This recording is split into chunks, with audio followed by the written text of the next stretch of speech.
मैं कृष्णा पूनिया हूँ। अभी एमएलए शादुलपुर मेरी कॉन्स्टिट्यूंसी है जो चूरू डिस्ट्रिक्ट और राजस्थान से मैं आती हूँ। और एमएलए बनने से पहले मैं एक एथलीट रही हूँ जिसने ओलंपिक में रिप्रेजेंट किया है। मैंने 2012 ओलंपिक में फर्स्ट इंडियन वुमेन थी जिसने जो मैं फाइनलिस्ट थी डिस्कस थ्रो में।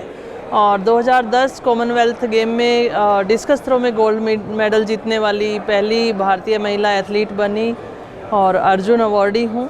उसके बाद मुझे राजनीति में आने का मौका मिला और आज मैं एमएलए हूँ राजस्थान से।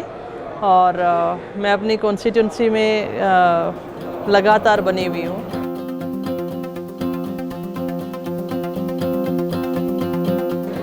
हाँ, मेरा निर्वाचन क्षेत्र शादुलपुर है जो हरियाणा सीमा से सटा हुआ है।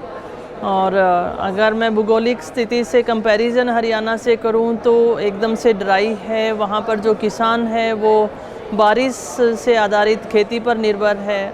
एजुकेशन की तरफ काफ़ी वो लोग ध्यान देते हैं और साथ साथ क्योंकि बारिश से आधारित खेती है तो काफ़ी लोग माइग्रेट हुए ट्रांसपोर्टेशन के बिजनेस के लिए।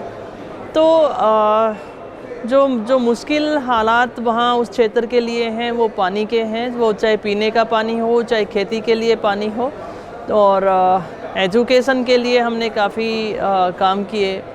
हेल्थ के ऊपर हम लोग काम कर रहे हैं। काफ़ी कुछ है जो एक बॉर्डर लाइन पे होने के बावजूद काफ़ी स्ट्रगल से उस क्षेत्र को निकलना पड़ा और आज हम एक खुशहाल निर्वाचित क्षेत्र के अंदर हैं।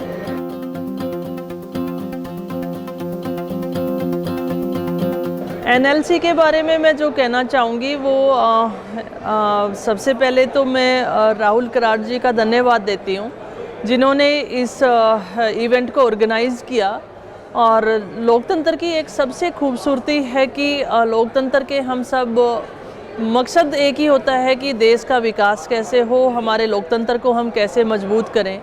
और एनएलसी में राहुल कराड़ जी ने सभी पार्टियों के एमएलएज को, नेशनल लेवल के सभी एमएलएज को इकट्ठा करके एक ऐसा प्लेटफॉर्म दिया जिसमें हम लोग अपनी बात कह सकते हैं, अपनी पार्टी लाइन से ऊपर हटकर देश के लिए क्या कर सकते हैं, वो एक खुला मंच हम सबको दिया है। और यहाँ आकर देश भर के एमएलए से मिलके भी बहुत अच्छा लगा। एमआईटी का भी मैं बहुत बहुत आभार व्यक्त करती हूँ।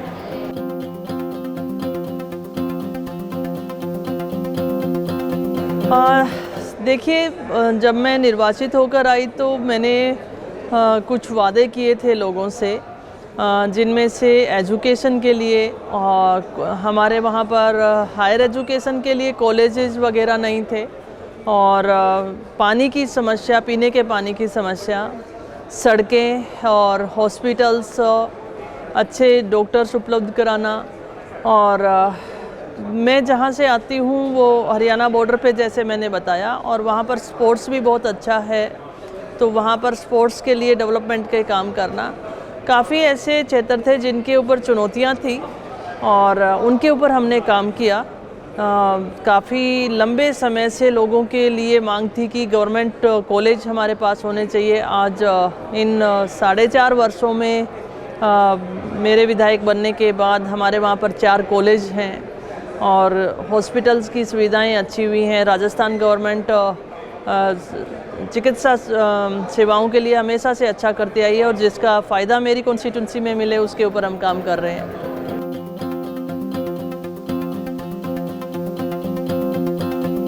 दो 2013 मेरा पहला चुनाव था और जस्ट 20 डेज़ बिफोर मैंने पार्टी को ज्वाइन किया था और मैंने शादुलपुर विधानसभा क्षेत्र को चुना जो कि एक टफ विधानसभा क्षेत्र आता है राजस्थान के अंदर। और तत्कालीन हमारे माननीय मुख्यमंत्री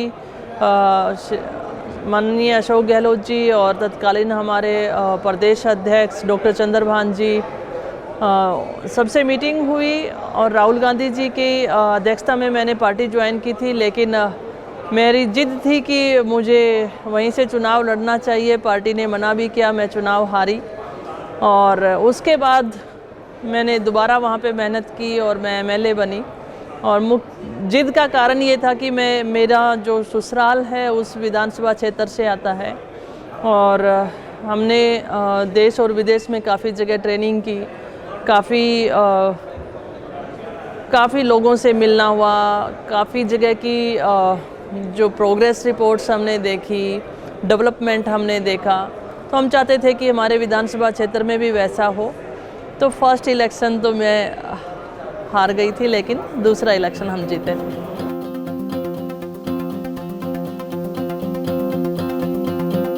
मैं राजनीतिक तौर पर मैं स्वर्गीय हमारे राजीव गांधी जी को मैं अपना आदर्श मानती हूँ और मैं मेरे हस्बैंड वीरेंद्र पूनिया जी को भी विशेष तौर से मानती हूँ, अपना गुरु भी मानती हूँ उन्हें।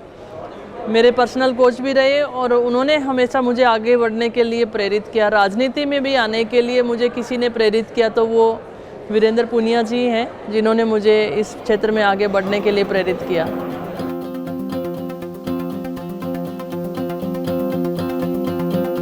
लोकतंत्र की सबसे बड़ी खूबसूरती यही है कि हम सर्व समाज को साथ लेकर उसके डेवलपमेंट के लिए काम करें। और लोकतंत्र की यही परिभाषा है कि लोकतंत्र मीन्स लोगों के लिए, और शासन प्रशासन जो है वो काम करे।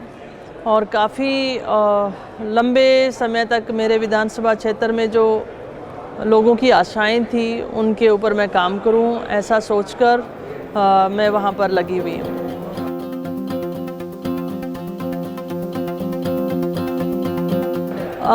भारतीय लोकतंत्र की सबसे अच्छी व्यवस्था लोगों द्वारा चुनी गई सरकार।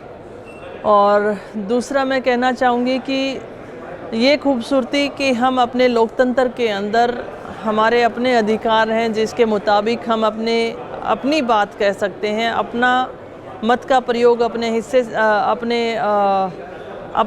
अपने विचारों के साथ स्वतंत्रता के साथ कर सकते हैं। अपने द्वारा चुनी हुई सरकार से हम अपना काम कह सकते हैं। और दूसरा हमें बोलने की आज़ादी लोकतंत्र ने हमें दी है।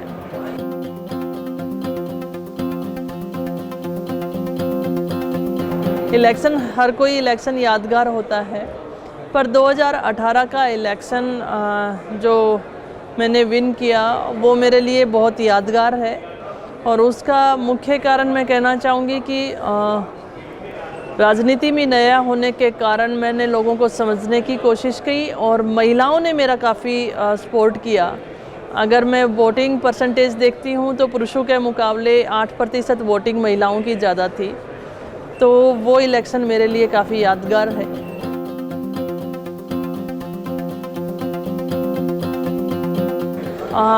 ये बहुत इंटरेस्टिंग क्वेश्चन है। ये मेरे लिए स्पोर्ट्स में भी आता रहा और राजनीति में भी आ रहा है।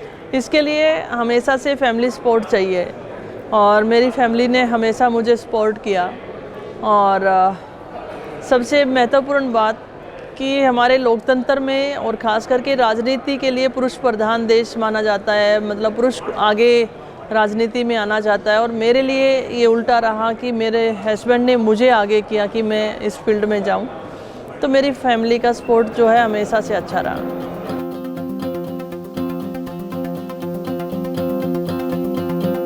सबसे बड़ी ताकत, कहते हैं पुरुष की सफलता के पीछे किसी महिला का हाथ होता है और एक महिला की सफलता के पीछे उसके परिवार का, उसके हस्बैंड का होना। और दूसरा, हम दोनों के बीच में जो एक अच्छी बॉन्डिंग जो है, एक गुरु शिष्य की, फ्रेंड की ज़्यादा है।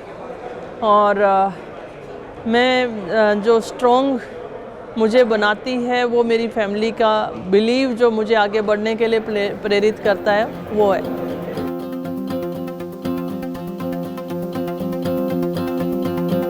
काफ़ी होते हैं हर दिन, मैं कह सकती हूँ, पर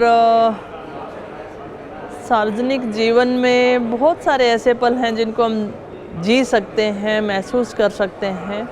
और मैंने एक दफ़ा रेलवे क्रॉसिंग पे 2 बच्चियों को किसी आवारा लड़कों को छेड़ते हुए देखा और मुझसे रुका नहीं गया तो मैंने उसका विरोध किया, उन लड़कों को पकड़ा, पुलिस को अरेस्ट करवाया और उन लड़कियों के घर जाकर उनकी फैमिली को समझाना कि लड़की की गलती नहीं है, उसे पढ़ने दिया जाए, उसे बाहर निकलने दिया जाए।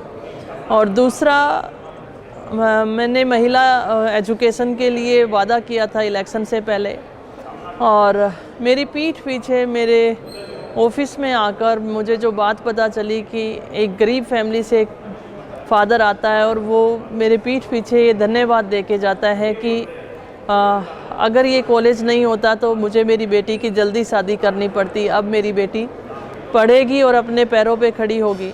तो ये जो क्षण थे वो मेरे लिए बहुत अच्छे थे।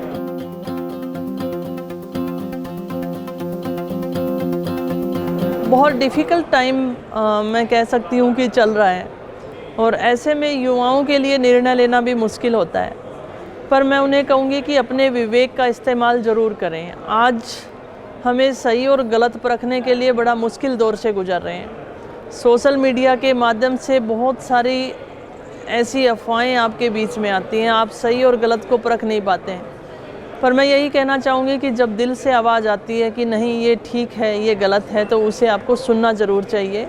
और लोकतंत्र को और मजबूत करने के लिए हमें सही निर्णय लेने चाहिए, और सफलता, मेहनत जो होती है वो हमेशा सफल होती है।